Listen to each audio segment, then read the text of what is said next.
નમસ્કાર વિદ્યાર્થી મિત્રો, ધોરણ 12 અર્થશાસ્ત્ર પ્રકરણ 3 નાણું અને ફુગાવો. આગળ આપણે નાણું કોને કહેવાય, નાણાંની વ્યાખ્યા વિશે, નાણાંના કાર્યો વિશેની વાત કરી ગયા. આજે હું તમને ફુગાવો કોને કહેવાય એના વિશેની જો વાત કરું તો સામાન્ય રીતે ભાવ સપાટીમાં જે સતત વધારો થાય એટલે કે ભાવ વધારો થાય એને સામાન્ય રીતે શું કહેવામાં આવે છે? ફુગાવો કહેવામાં આવે છે. ફુગાવો છે એ એક પ્રકારની આર્થિક સમસ્યા છે, એક પ્રકારની શું કહેવાય નાણાકીય ઘટના ગણવામાં આવે છે. સામાન્ય પ્રજા છે એ ચીજ વસ્તુમાં ભાવ વધારો થાય એને શું કહે છે? ફુગાવો માને છે. પણ અર્થશાસ્ત્રમાં ફુગાવાનો અર્થ સ્પષ્ટ કરવા માટે થઈને કેટલાક અર્થશાસ્ત્રીઓ છે એને ફુગાવાને સ્પષ્ટ કરવાનો પ્રયત્ન કરેલો છે. તો હવે આપણે ફુગાવાની વ્યાખ્યા વિશેની વાત કરીએ તો પહેલી વ્યાખ્યા છે એ કોણે આપી છે? ડોક્ટર એપી લર્નરે વ્યાખ્યા આપી છે. શું વ્યાખ્યા આપી છે?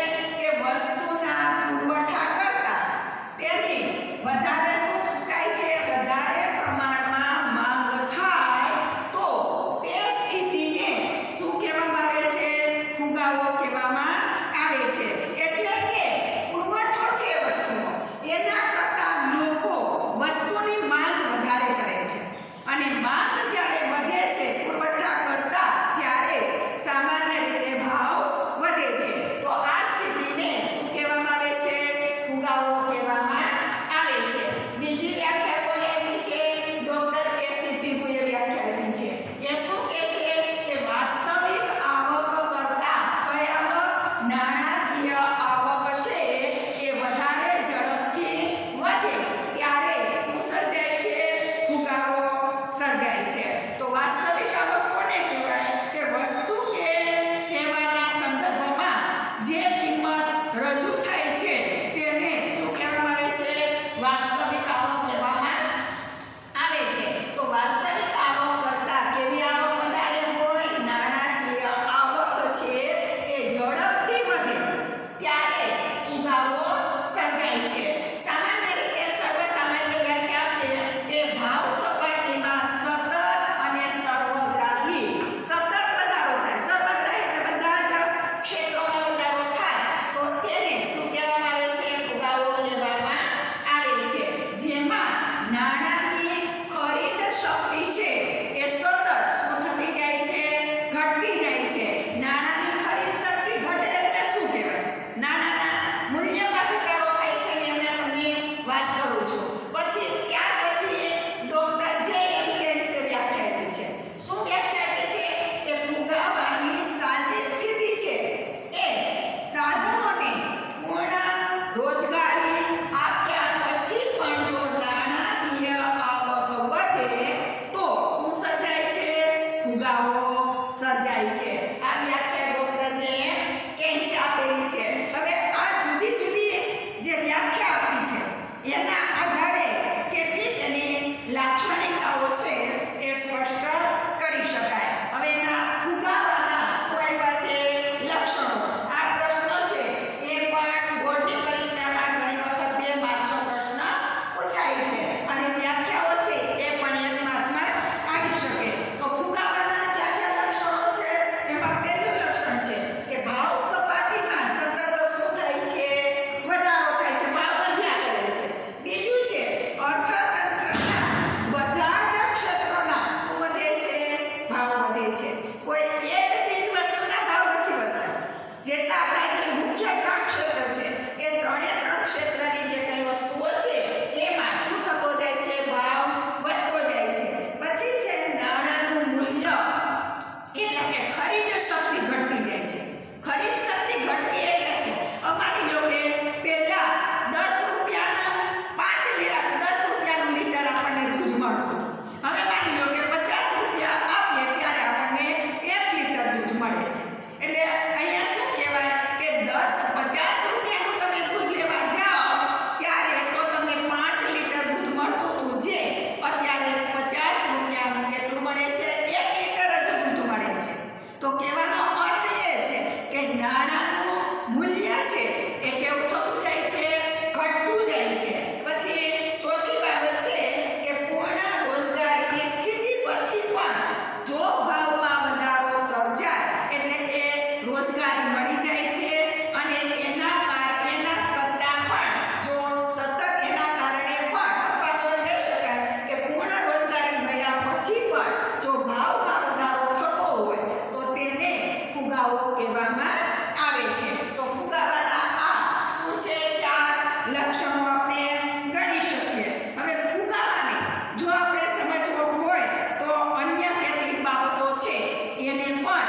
તો આ રીતે ફુગાવો કોને કહેવાય એની આપણે વાત કરી અને આવો જે ફુગાવો સર્જાય છે એ હકીકતમાં આપણા દેશનો જે આર્થિક વિકાસ થાય છે એમાં અવરોધ ઊભો કરે છે. તો અહીંયા આપણે ફુગાવાની વાત કરી, ફુગાવાના લક્ષણો વિશેની વાત કરી અને હવે પછીના લેક્ચરમાં આપણે ફુગાવાના કારણો ક્યાં છે,